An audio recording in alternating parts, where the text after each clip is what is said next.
Hello and welcome to this look at action and stunts on film and television. How are you? We are in 1984 because we are revisiting a character who we will see next year. Well, it's exciting to look back, really. It's one of my, I think, it's the trilogy, the Indiana Jones trilogy, has always been very exciting. I'm a big fan of the first three movies. I'm a big fan of the second one, the one we're going to look at today, which is Indiana Jones and the Temple of Doom, and VIC ARMSTRONG once again in charge of the action. And there's a number of wonderful moments throughout. Some we've lost to the world of copyright, but we've pulled the rest in and put together a bit of a compilation that looks very much like this. So, Indy 2, Temple of Doom. We did Raiders last year, if you remember, so it seems fair to take on where we left off. Early on, we see Doug Robinson. This is Ted Grossman. This is Steven Spielberg's, one of his favourite stuntmen. Tipping as one of the members of the band. And again, used quite a lot in this. This is the opening Obi-Wan sequence. And out of the window is Vic and Wendy Leach. Done using a fan descender. And Wendy does a lot of work on the picture, doubling Kate Capshaw. If you haven't seen this footage, it's on the making of. It's very useful to have a look at. But great doubles, the pair of them, using the fan descender that him and Dave Bickers had created. And working out everything, because this is studio stuff, you know, and he's an excellent double, Vic. Really, really first class. And the fan descender allows the cable with a motor on the top of it to be reeled out safely. And then, of course, they land in the car, and Short Round is doubled by Gareth Milne. But the amount of work that went into this, and box office receipts suggest that it's not one of the most successful of that main trilogy. But Vic does so much work. You know, he saved the production practically when Harrison had to go back to hospital because of his herniated back. And Vic took over. And look at the concentration on his face here. He's watching. Harrison's coming up with ideas. How about we do this? How about we do this? And this entire fight is worked out that way. In the early sequences, that's Roy Alon at the front, and Greg Powell is the guy who attacks, and there's Vic, Indy in the Pancot Palace, the assassination attempt. Again, long shots coupled with stuff of Harrison and stuff of Vic. Boing! Hits him on the head with that.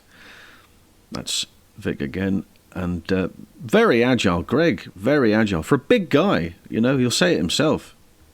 Very agile back then. There's the bullwhip. Bang! Tries to get away. Grabs hold of him. Greg grabs it. Throws it up.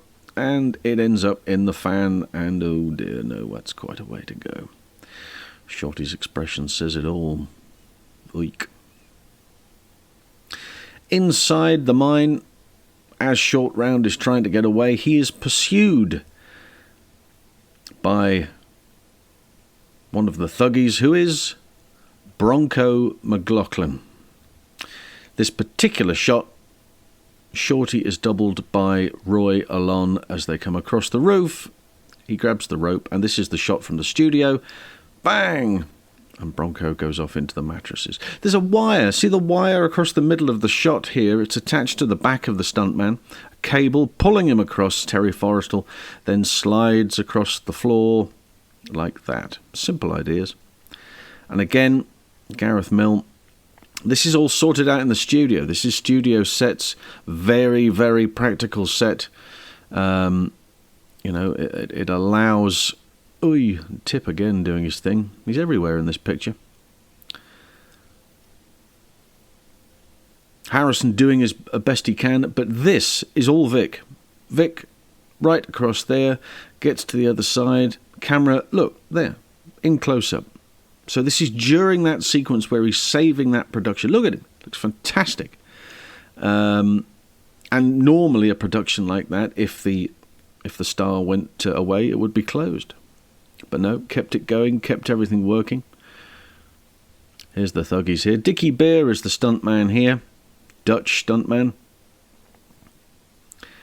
And then to chase after him, here comes Royal on once again. Oi! To get climbed on. And back into the minecart. Good stuff. Again, practical stuff. Bang, that's all Vic. Now, this sequence, of course, very hairy. Location stuff coupled with studio stuff. Frank Henson doubling Mola Ram. Got to shave his head. Great times there. Really, really enjoyed himself out in Sri Lanka. The rope bridge guys, a lot of it filmed back at the studio, of course. There was some location stuff too. Some of these terrific photographs, courtesy of the archive. Frank, Roy, Mark, Vic and Malcolm Weaver on the back row. And then the three guys on the front, Gareth Milne, Bronco and Terry Forrestal. These are the guys who were on the rope bridge and performed the fall. This, of course, very famous photograph taken at the time and the cover to Vic Armstrong's book. Indiana Jones and Temple of Doom. Yeah, I'm on there because I'm doubling the arch villain. Frank is wonderful, wonderful sense of humour. And I had him doubling Mola Ram on Indiana Jones and the Temple of Doom. I fought with him on that hanging stair at the bridge. When the rope bridge is broken, we're now hanging on it. Up the top one is Vic and I, obviously. But on the 30-foot ones is Harrison and I. I've always got on well with Harrison. I've worked on about 4 or 5 films with him. I've been out to dinner with him, a lovely man. And Harrison said, I don't want to fight with him, the actor. He said he may not know where to miss and all that. So I'll have Frank up there. Vic said to me, you'll get £1,000 for shaving your hair. I said, Vic, you can do it all day long. Every week. And the rope bridge is broken, we're now hanging on it, and I'm fighting him, and the sky's falling past us down into the crocodiles below. And I'm hanging on the ladder at the bottom, nearly gone, and Frank had to fall off the top, one of the rungs. He's trying to escape, one of the rungs break, and he falls, goes past me, and then grabs a rung below me, and we carry on fighting.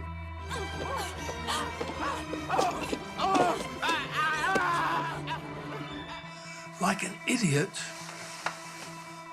I put a small harness on here, and I hooked on there, instead of having it up here. So as I let go, the weight of the body, I've turned over. And he came by me and bashed off me and flew past. And I thought his cable had snapped because he went so fast and a bit further than we'd measured. It was so quick, and the next minute, Vic has grabbed me because he thinks I'm going, and we're fighting. I went, Christ's sake, Frank, are you all right? Bang.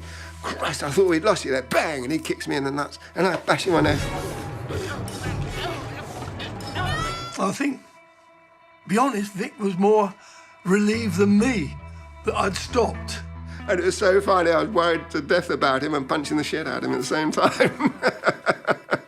Hollywood Bulldogs, the rise and falls of the great British stuntman.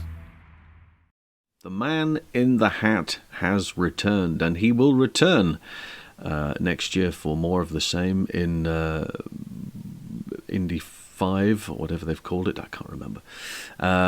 But that proves to be exciting, something else to look forward to. We will do Last Crusade before the year next year is out. Got a number of other projects to look at as well. Thank you for everything for this year, for your support. I sincerely hope you have enjoyed all the content I've been pushing your way. And if you haven't subscribed already, well, go and have a go. Click the button, click the little bell for notifications. You'll be the first then to hear of anything brand new that's hot off the presses. And Also, go and visit the Pod Dojo Network. They are the people who are responsible for my podcast.